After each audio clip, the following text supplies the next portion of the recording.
Seguimos adelante, gracias por seguir con nosotros.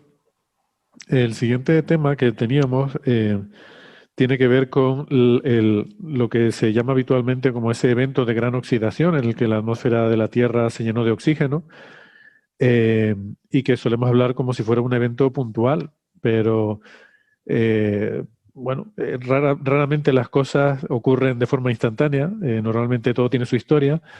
Y Alberto, ha salido un artículo en Nature que nos has enviado en el cual hablan un poco, cuentan un poco esa historia de la gran oxidación y no fue un evento puntual, sino que tuvo una cierta duración de casi 200 millones de años, ¿no? Bueno, en realidad en este artículo lo que hacen es, digamos, poner la última pieza para que nos convenzamos de varias cosas. Una de ellas es que efectivamente fue un evento largo y otra de ellas es que estuvo relacionado con toda una serie de glaciaciones que ocurrieron en la Tierra durante ese evento. Lo cual, de nuevo, nos devuelve a que no solo fue un evento largo, sino que fue un evento muy complejo, ¿no? A mí me gustaría añadir una cosa a lo que has dicho, que es que es verdad que hablamos de que la atmósfera de la Tierra se llenó de oxígeno, y eso en realidad es cierto, pero que nadie crea que después de este evento la atmósfera era respirable. O sea, si nosotros volviéramos a ese mundo justo después de este evento, nos asfixiaríamos, porque seguiría siendo mucho menos oxígeno que el que tenemos hoy en día. Hoy tenemos un 21% y creo que después de esta primera subida estaría como en el 2 o alrededor del 5, no, hay estimaciones. O sea que no sería una atmósfera respirable para un humano, pero sí que es verdad que era muchísimo más oxígeno que el que había antes, ¿no? Entonces, lo fundamental del artículo que se ha publicado ahora es que nosotros realmente la información de cuándo se produjo la subida del oxígeno la obtenemos de diversos marcadores químicos que vemos en las rocas, ¿no? Entonces, hay de muchos tipos. El más fino, que es el importante y el que se estudia aquí, es el de isótopos de azufre, que hablaré ahora dentro de un momentín, pero hay otros como más burdos y que son más intuitivos. Por ejemplo, si en la atmósfera no hay oxígeno, lo normal es que las rocas que se formen en la superficie, donde están en contacto con la atmósfera, sean rocas que no estén oxidadas, sean rocas reducidas. Pueden ser minerales como pirita, otros minerales que, digamos, las especies químicas son ricas en electrones, porque el oxígeno es un acaparador de electrones. Entonces, si hay oxígeno presente, el oxígeno se queda con los electrones y cosas como el hierro o el azufre o el carbono, pues no tienen tantos electrones, ¿no? Entonces, uno puede saber, puede tener una idea al menos de cuándo empieza a haber bastante oxígeno en la atmósfera o en el océano, porque el razonamiento es igual en un sitio y en otro, viendo si las rocas que se forman en ese entorno son rocas reducidas, por lo tanto, con las especies ricas en electrones, o rocas oxidadas, por lo tanto, con las especies pobres en electrones, porque el oxígeno se los queda, ¿no?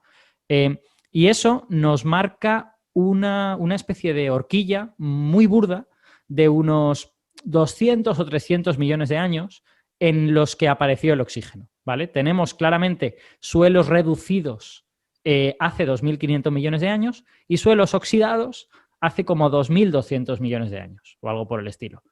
Pero el problema es que no todos los minerales son tan sensibles al oxígeno como esto. Entonces, este método no es muy bueno para hacer un ajuste fino. Este método, bueno, pues sí, entre hace 2.500 y hace 2.200 años subió el oxígeno, pero no te dice Una, mucho más. una pregunta. Sí, El orden de los 200 millones de años tiene que ver con con esa incerteza acerca de dónde ocurrió no. se estima que es lo que duró. Se estima que es lo que duró porque con el método de ajuste más fino, que es el que voy a explicar ahora, se puede saber incluso en lapsos de 10 millones de años. O sea, se baja muchísimo el quantum y se tiene una visión muy detallada de cómo fue, no diré subiendo y bajando, pero sí evolucionando el oxígeno en la Tierra. Entonces, para poder afinar a estos 10 millones de años, o incluso un poquito menos, se utilizan los isótopos del azufre, porque el azufre es una sustancia que en la Tierra es muy apropiada para hacer ese tipo de estudios porque está en la atmósfera, los volcanes sueltan azufre, sueltan dióxido de azufre, trióxido de azufre, sueltan... las bacterias interaccionan con el azufre se mueve por la atmósfera, es soluble en el agua. Entonces, digamos que el azufre está en muchos sitios de la Tierra que te puede servir como sonda para saber cómo eran esos lugares de la Tierra. Y además tiene otra característica más, que es que tiene varios isótopos estables. Ya saben nuestros oyentes que isótopos es que la química de ese átomo es la misma, pero tiene masas diferentes porque tienen número de neutrones diferente.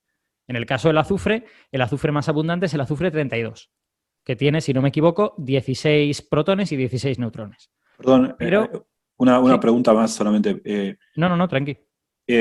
También supongo que una de las ventajas, y no lo sé, pero es también haber conocido bien la concentración de azufre en ese momento, ¿no? Digo, el marcador que uno fuera a usar también tiene que ser algo que uno tenga bajo control, digamos.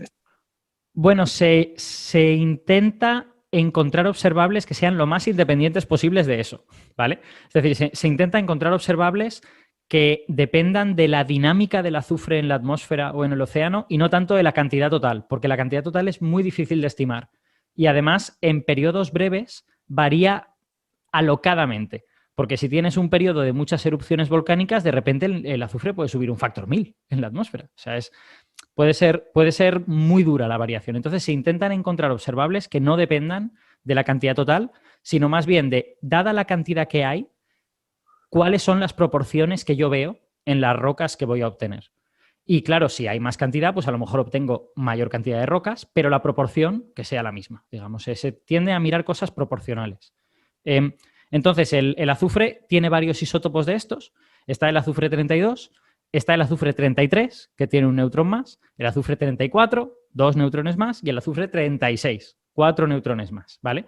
Y eso es muy útil, porque los diversos isótopos de azufre, aunque todos tienen una química muy, muy parecida, no es exactamente idéntica. Y no es exactamente idéntica por razonamientos parecidos a los que hacíamos antes con esto de los megacriometeoros, ¿vale?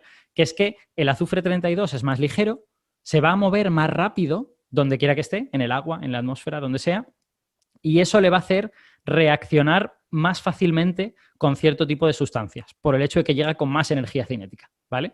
Mientras que el azufre 36 es más pesado, va a llegar más lento y ciertos umbrales energéticos no los va a poder superar, por lo tanto no va a reaccionar. Es un poquito menos reactivo el azufre 36 que el azufre 32 debido a ese tipo de cosas, muy burdamente dicho, ¿vale? Entonces, la gracia está en lo siguiente, o sea, esto es solo el principio del razonamiento. El punto importante del razonamiento es el siguiente. Cuando la diferencia entre azufre 32 y otros isótopos de azufre depende de esto que he dicho, a eso le llamamos fraccionamiento dependiente de la masa. Y ese tipo de fraccionamiento está muy bien estudiado. Y se sabe, por ejemplo, que ciertos observables son el doble para el azufre 30, y a ver que lo diga bien, para el azufre 33 que para el azufre 34, el doble para el azufre 34 que para el azufre, no, para el azufre 36 que para el azufre 34, ¿vale? Porque solo dependen de la masa. Entonces son cosas que tienen que ver con cuánta energía cinética va a tener ese átomo de azufre. Va a llegar con más o menos energía cinética a la reacción química y va a reaccionar con más o menos probabilidad, ¿vale? Entonces, la mayor parte de las diferencias entre isótopos se deben a este tipo de cosas. Son dependientes de la masa y se observa se observa casi religiosamente que si mides la diferencia entre azufre 32 y azufre 33 y entre azufre 32 y azufre 34, te va a salir el doble en una que en el otro, ¿vale? Pero, y aquí viene la gracia del asunto, hay unas poquitas reacciones que no funcionan de esta manera, porque no dependen de la masa. Y son reacciones, sobre todo, que tienen que ver con rayos ultravioleta que rompen moléculas. Y que te van a romper la molécula igualmente si tiene un azufre 32 que si tiene un azufre 34. Porque la diferencia de energía de enlace de la molécula no es tan grande. Y el rayo ultravioleta tiene mucha más energía que eso, con lo que te lo rompe, ¿vale? Ese tipo de reacciones se llaman fraccionamiento independiente de la masa, ¿vale? Y es muy importante que haya rayos ultravioleta para ellos. Y vosotros me diréis, ¿por qué nos estás contando esta historia, Alberto? Creía que estábamos hablando del oxígeno. Bueno, pues resulta que el oxígeno hace una cosa muy importante en la atmósfera, que es formar la capa de ozono. Y si tenemos capa de ozono, los rayos ultravioleta no llegan a la atmósfera baja y, por lo tanto, este tipo de reacciones independientes de la masa no se producen. Entonces, ¿qué es lo que nosotros hacemos para saber si hay oxígeno en la atmósfera o no? Vamos a las rocas que tienen azufre y medimos estas diferencias entre los diferentes isótopos. Si las diferencias son dependientes de la masa, de esta manera que he dicho, el doble para este, el doble para no sé qué, decimos, vale, aquí no había radiación ultravioleta. por lo tanto, tenía que haber una capa de ozono, por lo tanto, había oxígeno en la atmósfera. Si las diferencias son independientes de la masa, decíamos, aquí no había una capa de ozono, por lo tanto, no había oxígeno en la atmósfera. Entonces, fijaos cómo, de una manera súper indirecta, mirando cómo es el azufre que hay en unas rocas que tenemos ahí, estamos sabiendo si había oxígeno en la atmósfera o no. Y lo bueno es que esto es finísimo, o sea, es espectacularmente sensible. Y de hecho se han escrito muchos artículos modelizando teóricamente la dinámica en la atmósfera, si no, no lo sabríamos también, claro. Artículos con, pues, no sé, considerando 200 posibles reacciones del azufre en sus diferentes isótopos, cómo interacciona con los rayos ultravioleta y con todo esto. Y se ha llegado a la conclusión de que solo con que el nivel de oxígeno sea 100.000 veces menor que en la actualidad, y eso es muy poquito oxígeno, 100.000 veces menor es muy poco oxígeno, solo con eso ya dejas de ver o sea, ya dejas de tener capa de ozono y entonces empiezas a ver este fraccionamiento independiente de la masa, ¿vale? Mientras que si el nivel de oxígeno es más de 100.000 veces menos que ahora, tienes capa de ozono y dejas de ver esa cosa. Con lo que fijaos cómo tienes un corte muy abajo, que realmente solo mirando esta cosa puedes saber si estás por encima o por debajo de 100.000 veces menos que en la actualidad. Y eso es lo que se hace en estas rocas de esta época. O sea, sabiendo que tienes que apuntar a entre hace 2.500 y hace 2.200 millones de años, pues te coges unas rocas que te cubran bien ese periodo, que tengan muchos estratos de los puntos intermedios y buscas azufre en esas rocas y ves cómo es el azufre. Entonces, lo que se ha venido observando en los últimos 20 años es que al principio de ese periodo, hace unos 2.400 y pico millones de años, hay un momento en que se pasa de tener fraccionamiento independiente a tener fraccionamiento dependiente.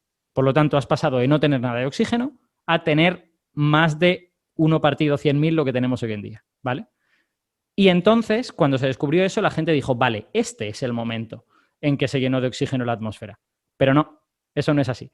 Porque si sigues mirando, ves que luego vuelve a reaparecer el azufre independiente de la masa, vuelve a cambiar a dependiente, vuelve a reaparecer, vuelve a cambiar, vuelve a reaparecer. Entonces, parece que la Tierra estaba atravesando un periodo en el que había unas vacilaciones en la cantidad de oxígeno. Se subía por encima de lo necesario para crear la capa de ozono, luego se volvía a bajar. Se subía, se volvía a bajar. Se subía, se volvía a bajar.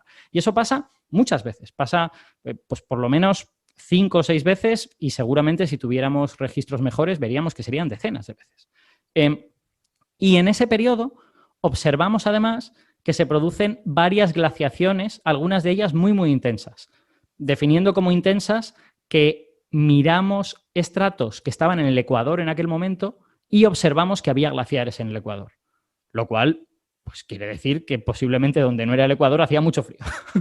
Y entonces se habla de que alguna de estas glaciaciones fue una tierra bola de nieve, una de estas tierras que había hielos prácticamente hasta el Ecuador. Entonces, lo que no se tiene claro es si estas glaciaciones están relacionadas con la subida del oxígeno o no. Se sabe que cuando hay estas vacilaciones empiezan a aparecer las glaciaciones, pero eso es casualidad, tuvo algo que ver, no tuvo algo que ver. Y hasta ahora lo que se había visto es que había 4 de estas glaciaciones y a lo largo de 3 de ellas sucedía esto. Había subidas, bajadas del oxígeno, subidas, bajadas. No siempre era fácil interpretar cómo se relacionan estas subidas y bajadas con las glaciaciones. Una interpretación muy fácil, pero que probablemente sea demasiado simple, es que la atmósfera antes del oxígeno estaba llena de metano. El metano es un gas de efecto invernadero muy fuerte, por lo tanto la Tierra estaba muy caliente gracias a eso. Y cuando llega el oxígeno, oxida el metano a dióxido de carbono. Hoy en día sabemos que el dióxido de carbono es un gas de efecto invernadero, pero es mucho menos efecto invernadero que el metano. Por lo tanto, la temperatura de la Tierra ¡pum!, se cae y llega a una glaciación. Este es el razonamiento básico, aunque hoy en día sabemos que este razonamiento es probablemente demasiado simple y no nos consigue explicar todas estas glaciaciones.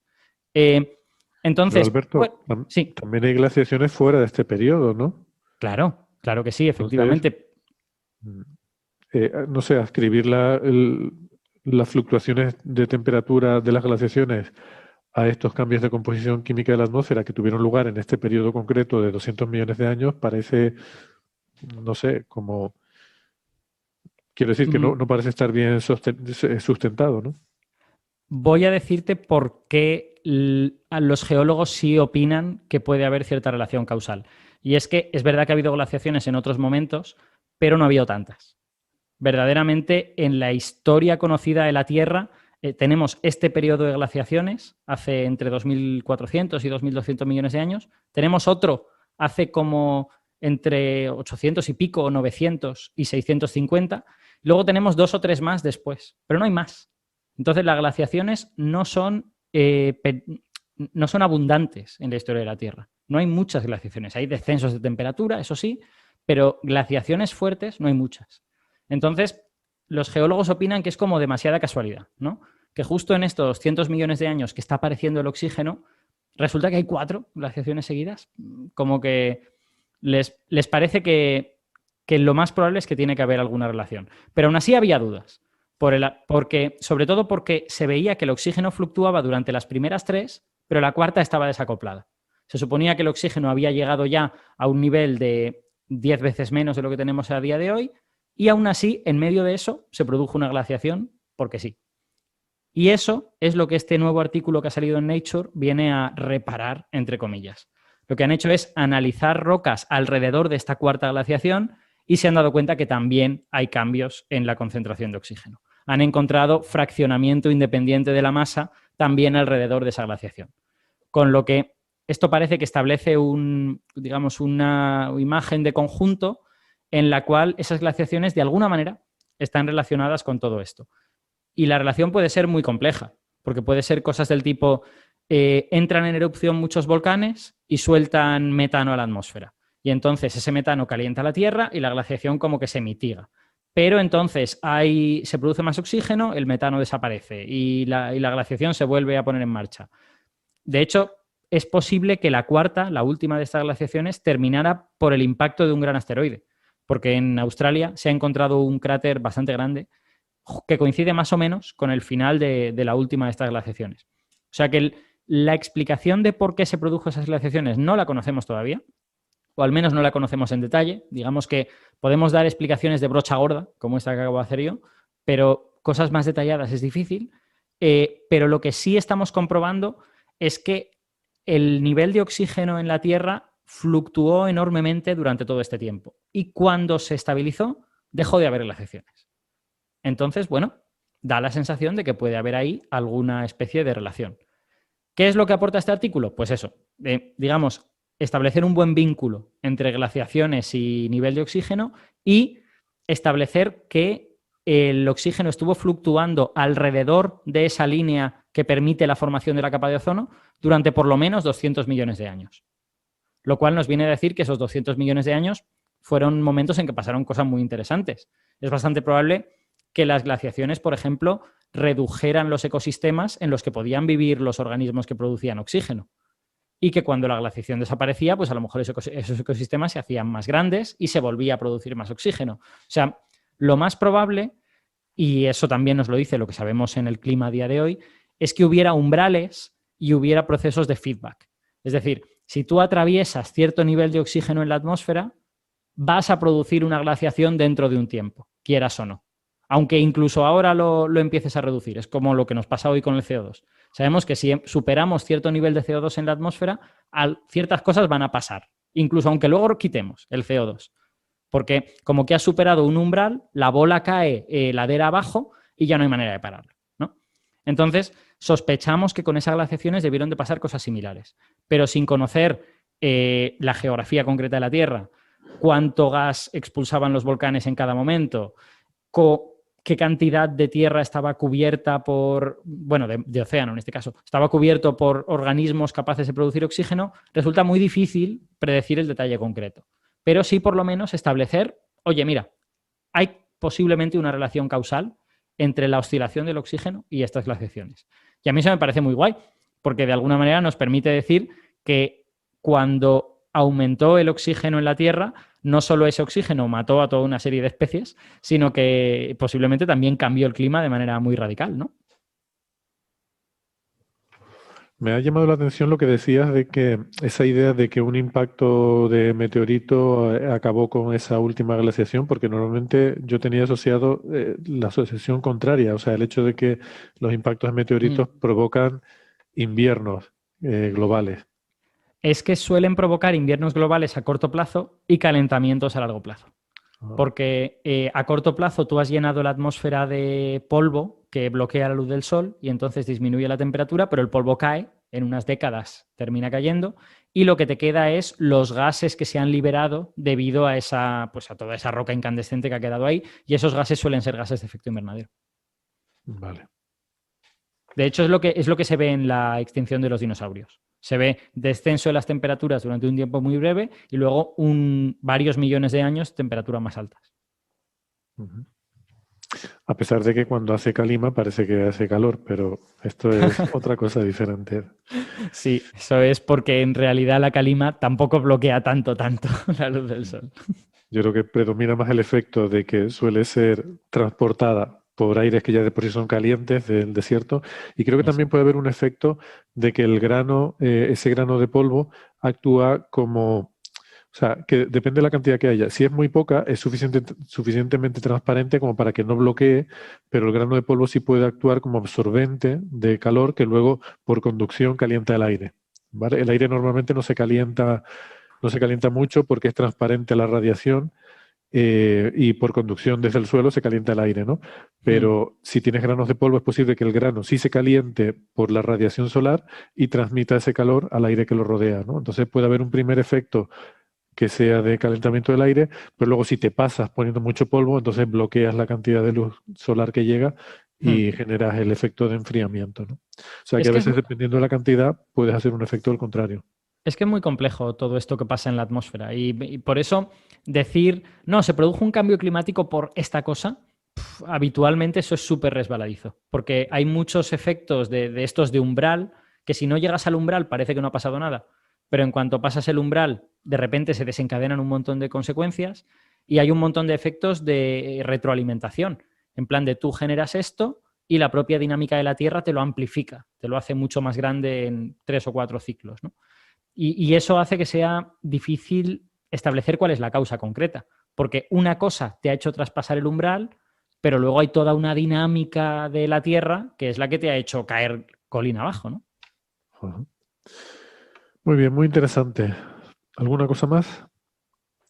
A mí me apetece volver a la física y a la astrofísica. Y qué mejor que el tema... La oceanografía y la física atmosférica, la física de la Tierra también es física, ¿eh? Otra cosa es que no sea astrofísica, pero sí es física. Cierto, vale. Física atmosférica, bueno, sí, hay física atmosférica aquí. Pero bueno, sí, la astrofísica, al fin y al cabo, es de donde nace la física. El estudio de los movimientos planetarios es de donde se deriva las leyes de Newton y da comienzo a la física. Esto es mi opinión y tengo derecho a defenderla ante cualquier ataque que me haga.